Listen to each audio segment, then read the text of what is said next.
What's up, guys? Thank you for tuning in. This is Ding. Today we're going to be looking at all the different types of Pokemon cards that you should be on the lookout for and what you can kind of forget about. So we're going to look at quite a bit of things here today. So first there's just what's going to come in almost every pack. You're going to have an energy.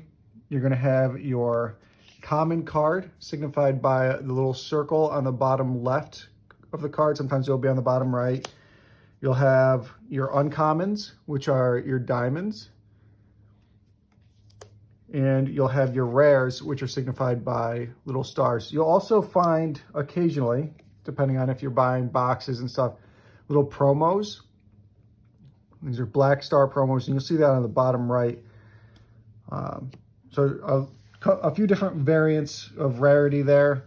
The stars in the promos are going to want to be what you're looking out for the most. However, it's possible to have some uncommons and commons that end up going up in value. You'll also have your gold cards. These are more recent. You'll have rainbow rares. Generally, these are also referred to as secret rares. On the bottom, you'll see this one is number 69 out of 68. So the set only had 68 cards in it, but really there was several, and that was one of the extras. You'll have reverse hollows. So you'll notice everything's hollow except for the creature art. And then you'll have cards like this, not quite full art. Here's an example. Here's the gold card's a full art. This is not full art. However, cards like this do maintain a lot of value because of the name. So a lot of times the name of the card is going to hold value. So Charizards are obviously worth quite a bit. So anytime you run into a Charizard, even if it's an uncommon, like there's an uncommon Charizard in the Radiant collection, which is worth quite a bit. You'll also have cards from certain sets that are worth quite a bit. So Shining Legends, Hidden Fates, those are a couple of the cards that were worth quite a bit moving forward. So that's an example of Shining Legends. These are some of the Hidden Fates cards that are worth quite a bit. What's special about these cards is shiny, right? Whenever you're looking at a set of cards, you want to see, do they offer anything that most sets do not? So anything shiny is obviously, goes against the status quo. You also have cards that come like in these little packages. A lot of times they'll come in Elite Trainer boxes, some special boxes, tins sometimes might have them wrapped. My opinion is keep it in the wrapping. Others will take it out. It depends on what you think the wrapping does to the card itself. I think keeping it in the original container is gonna keep the value high, because if you think about it, a lot of people probably ripping them out of the plastic. You also have cheap sets, like very cheap sets. This came out of a cereal box. I'm gonna keep this wrapped just because I know if I open it, the cards are worthless. But it might be cool to have something sealed moving forward. You'll also have had packs from McDonald's recently celebrating 25 years. So a lot of really cool stuff to look forward to. Another thing you want to be on the lookout for are card textures. So on this Lugia, keep it in the case there, but you'll notice just the creature has textures. Whereas on cards like this, everything is textured. However, it is possible to have a rare card that has no texture. Let me see. I think this Charizard has no texture. So you'll see there's no texture. It's very important to note which cards do have textures and which don't, because there's a lot of fakes, also referred to as proxies. And you'll be able to tell whether or not something's textured just by looking up images on Google or something. You'll be able to find the real deal. There's also large cards. So I was able to pick up one of these things. It's got the Pikachu it came with and a bunch of other stuff that I've collected throughout my time or whatever. But these large cards, obviously much larger than these smaller ones. They don't really hold that much value. However, I guess it depends on the collector, right? There's also different things besides binders that you can put cards into. You have your penny sleeves. You also have your top loaders. These are very hard, as you can see. And that's what I've got I've got all these valuable cards in a penny loader and then into a top loader. And then you also have these Beckett shields, which are good for sending into, any of the places that are going to grade cards to increase value. I don't have any graded cards to show you what those look like, but you can easily look those up online.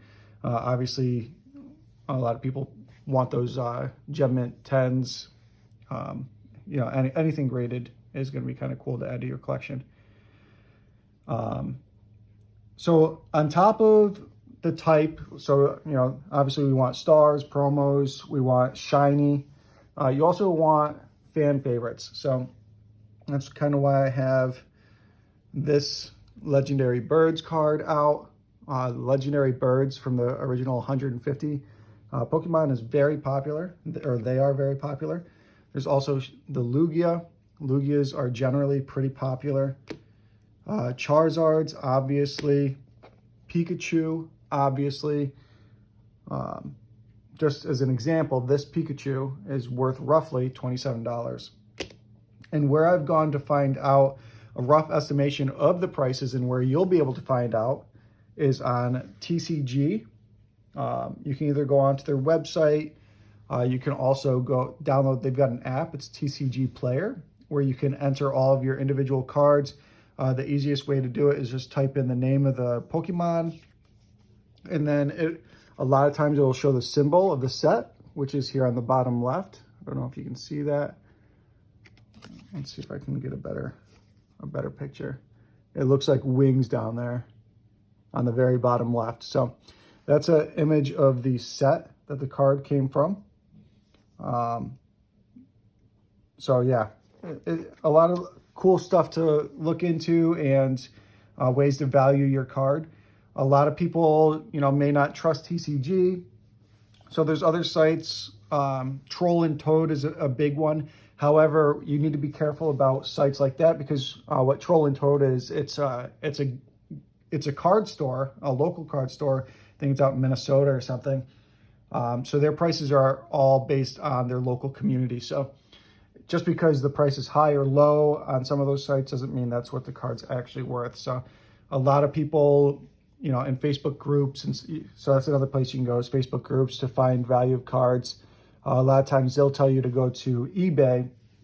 If you do go to eBay, you're going to want to look at recently sold because people will price cards ridiculously high. So you might see, this same Pikachu, which is worth probably $26, listed for $200, but it didn't sell, right? So that's the important thing is you want to look at what sold. You don't want to be the sucker that buys something super high just because it's listed super high. So hope you guys enjoyed. I do pack openings occasionally. It's less frequently now because scalpers have hit the market, which you yourself might be a scalper. So if you are, I would just encourage you to offer some fair prices to your consumers. Marking it up kind of sucks to everyday collectors. However, that's what collecting's all about, and it makes it a little bit more fun to try and get your hands on some cards. If you're interested in any of these cards, let me know in the comment section below. Everything is always for sale in my collection.